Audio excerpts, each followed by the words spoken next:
Greetings, ladies and gentlemen, and welcome back to another TBC Classic Dungeon Cleave leveling guide. My name is Kargoz, and today I will be taking you through the Blood Furnace.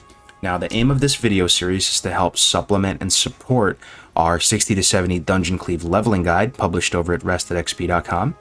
And that guide has in-game add-on support and is designed to help navigate your Dungeon Cleave from 60 to 70 safely, efficiently, with everybody not hating each other. So, if you are following that guide, you should be level 61 at this point. You will have just completed Hellfire Ramparts. You will have completed Weaken the Ramparts, the quest.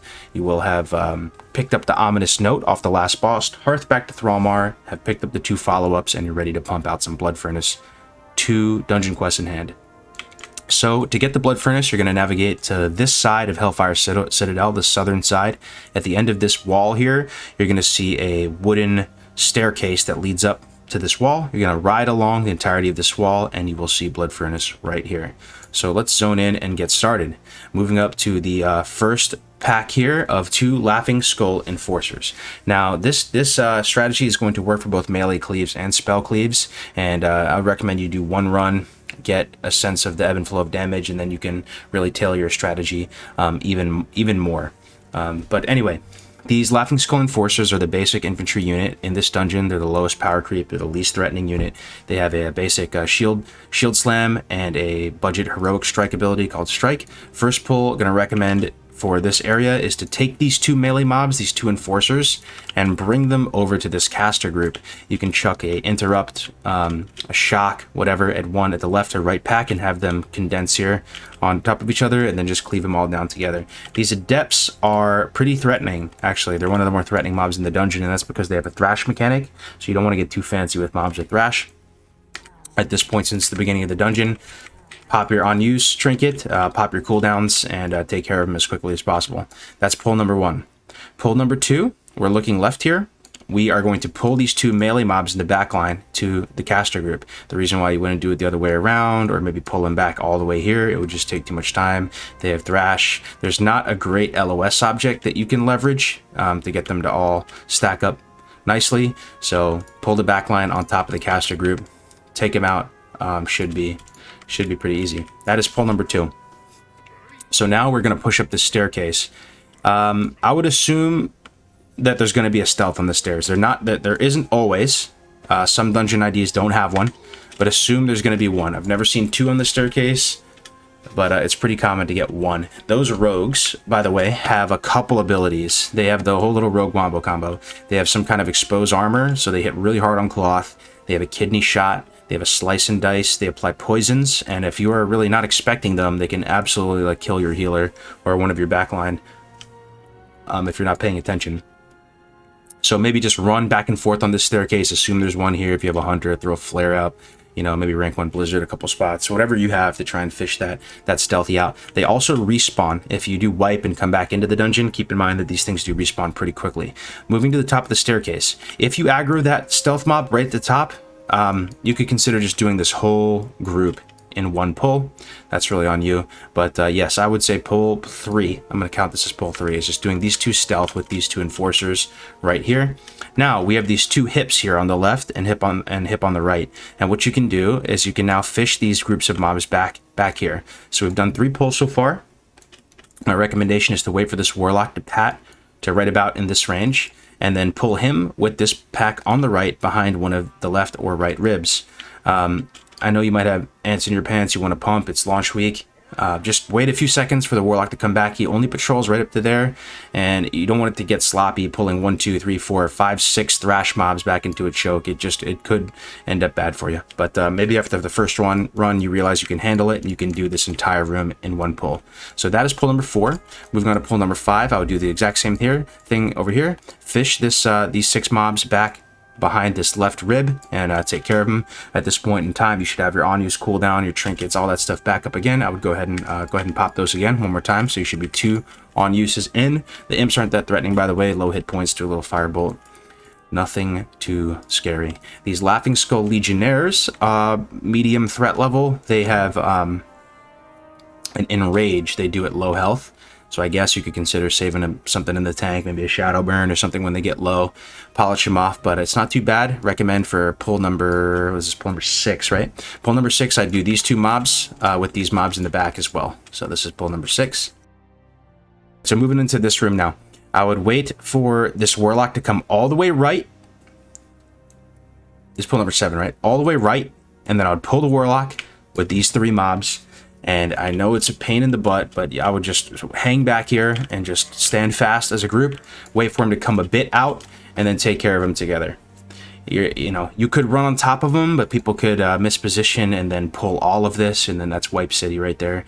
It's a bit awkward, but just try to drag him back a little bit, outrange him, do what you have to do, get him a little bit separated, and take this warlock with the 2 adepts and the summoner out as pull number 7. The thing about these summoners is, every 10 seconds or so, they're going to summon either a succubus or a fell hunter, and they will do so till kingdom come, until you kill them.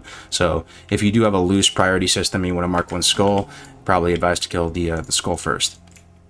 You're separating this room up in a couple packs. That was pull 7. We're looking at pull 8 now. I'd pull the melee on top of this caster group here and take them out. This is pull number 8. Your on-use trinkets might be coming back at this point, and the first boss is right here. So if you're going for efficiency, since you're going to be doing this dungeon a bit, you honestly might just pop him and not even have him for the boss. The boss is a piece of cake, which we'll get into in a second. And if anything, what's more threatening are these technicians and dealing with them pretty rapidly. So the thing about the technicians, they're arguably the scariest mob in here. They put down these proximity mines. They don't trip and explode at a certain time. They will stay there pretty much forever until something trips them.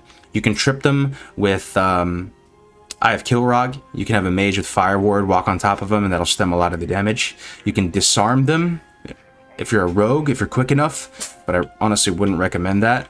Your best bet is to just dodge them as a group, and you have to be pretty careful with them, because if you're pulling a bunch of them back to a choke like here, you could have a bunch of mines down, and then Nicky Night. So just to be mindful of the patrols. If you can jump on top of these guys, usually the first pull in a room, cracking through that ice is the hardest. So maybe like pop a cooldown or something, a small one, and just pink miss that dude. This patrol will push up to the right as well. You can wait for him to get to about here and kill these, and just chip away at it. Just chip away at it. You might be able to do this group all together. But again, you just have to be careful. Maybe the first run, you just tread a little bit lightly and see what your group can handle. Take this patrol out first, and then do this last pack together. And you should have all the space to kind of fan out and avoid the bombs. All right, so now you're up to the first boss, the Maker. This dude technically has mechanics, but on normal, you won't really feel him. You just go face, and he'll just fall over in about 10 seconds if you have any... If you have, any synergy with your group, just pop your on-use trinkets and everything. He'll go down really fast. He does have a mind control, so he can mind control instantly. There's no cast to it. He'll just MC somebody in the group. If that does happen to you, just throw a fear or a poly or some sort of CC on him. He'll fall over, and then this next hallway will open up. And what a hallway it is. Pretty magnificent looking. Really, really nice. It's like a nascent orc laboratory. They're breeding orcs like something out of the Matrix or something. So the first thing I'd recommend you do is when you come in here is I would go left and carve out a small fighting position here. But be mindful. There's 2 patrols. There's this one that goes the first half of this strip, and there's one more patrol that goes the back half of the strip. And then sometimes there can be 1 orc here, orc rogue, and sometimes there can be 2. So if you probably just wait for this patrol to clear out and push right, then chip away at it. Maybe take out the nascent fell orc and the technician first, then push left and kill these rogues. Sometimes there's 2 rogues here. So if you walk in here and you pull, let's say, a pack of 2 engineers and this patrol, and there's 2 orc rogues back here, you're toast. So just keep that in mind. There could be 2. There's only 1 in this dungeon ID, but there can be sometimes 2 orc rogues there. So now this thing's going to patrol back, take care of them. There's a couple enforcers. You know what to do now. You can jut into any one of these little ribs on the left or right and just use them as a nice little stack point if you'd like. And then basically clear your way up to the second boss. Another rogue here on the far end as well. Okay, so now we're at the second boss room, and what a glorious room it is. Check it out. There's actually prison cells with these orcs everywhere, even up top. There's orcs up here as well. I swear, the dungeons in TBC are so good. But you're going to come in here, and then let's take a look. So the pack I usually do last in here is this. These technicians just triple bomb, triple everything. You'd like to have a nice little fighting area to spread out and dodge those bombs and be able to breathe. So what you'd probably want to do is just jump on top, wait for the patrol to get far enough away, and then just jump on top of this pack and kill it real quick. Pop your on-use cooldowns and just vaporize it. Then wait for the patrol and vaporize the patrol once it gets to about, you know, here or so and sufficiently away. Then I'd swing right, jump on top of these. It's kind of clunky doing these packs together. You'd probably save more time, actually, just killing each pack separately because they are ranged and it's just going to get sloppy. There's no real way to have them collapse onto each other. Then save this pack for last. Go ahead and kill these technicians. Watch out for the mines. Then when you're ready to do the boss fight, this is very important. Make sure everybody is full health, full mana, and ready to pump, because there is no drop in combat for this entire event. You're going to go ahead and click this lever, and then there's going to be waves of orcs coming out from these pens. It could be any one of these pens that opens up. There's 4 pens across the room, and there's 4 waves.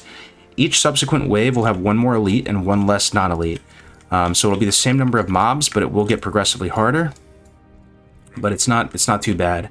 You know, I've been in situations here where you've started the event, the healer has 30% mana, and he's complaining like, oh my god, you started the event, and then you still manage. It's normal. It's not the end of the world.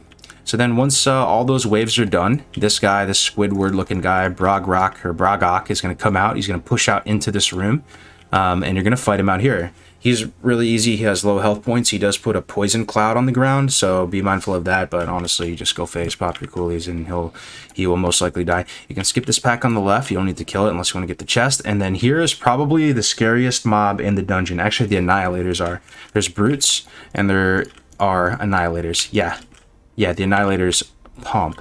And there is a rogue, right? There's a rogue patrol. Scary, scary, scary room. So you want to really tiptoe out here. Be mindful that there could be rogues. Yeah, there's a rogue here on this carpet. You might want to check that bare carpet. And be mindful that there could be rogues out here chaining into a secondary pack. And what you want to do if you have a warlock is enslave these brutes. You can't enslave these on heroic, but on normal you can. You can banish them on heroic though. And chip away at this. Kill the rogues. And clear a path in here. This is double brute, so definitely use your on-use for this. All the Felguards use this random secondary targeting system, RSTS, and they do an RSTS intercept and an RSTS pummel/kick type thing. They hit really, really hard. I don't know if they can on normal, but on heroic they can one-shot somebody. They just charge at them, they literally one-shot them, one-tap them. Nicky night night. So kill all these. This pack is easy. The imps have like no health. Then you're going to push down this ramp. Take a look at this dungeon, by the way. Absolutely gorgeous. Kind of looks like Mag's room. Look at you got the last boss here. Keladan, surrounded by these warlocks making a pentagram. So what you're going to want to do is push down here, and then there's going to be a bunch of Felguards down here. These are the Felgar Annihilators. These are little beefcakes. They're even harder than the brutes. So pop every cooldown you can in this room to kill these things safely. It's more important that you kill these safely than the boss. You have a higher chance of wiping in this room than the boss. I would go super, super ham, pop everything you can, and just burst one down. You can banish. You can enslave on normal. So just do what you have. Leverage your group strengths. Take care of these. Then you're at the final boss. So here's the final boss. He won't come to you until after all the warlocks are dead. So you can take your time killing him and use like spirit-based mana regen and stuff to get back into a good shape before you want to engage the boss. He's really not bad though on normal. Yeah, see, he'll stop evocating once all the warlocks are dead. He'll run to you. He'll do this mechanic where he kind of goes immune, and there's some flavor text that pops up. There's a little bit of a scripted kind of RP thing, and then you just run away from him and outrange his mechanic. Then you kill him, and you're done. And that's a blood furnace. And here's one little nice trick too. Once you kill everything, you can run out of this side gate. This side gate's gonna open. Really, really just beautiful. Massive dungeon, man. And pretty much you run through here, and I'll show you. what happens? It's going to take you right back to the beginning of the dungeon. Now, when you're in a 5-man group, I mean, there's probably a big brain way of resetting everyone really quick. Somebody drops and then you have another guy join, or you have another guy in the raid group. You all log out. They reset, and you log back into the dungeon, and then you log back in. You're teleported to the beginning of the dungeon. I'm not 100% sure if that's going to work on TBC Classic, but either way, in Blood Furnace, it's really not even that bad, you know? Like, just to save the energy and time, just run out, man. Just run down this hallway, run out of the entrance right here, and you will be good to go.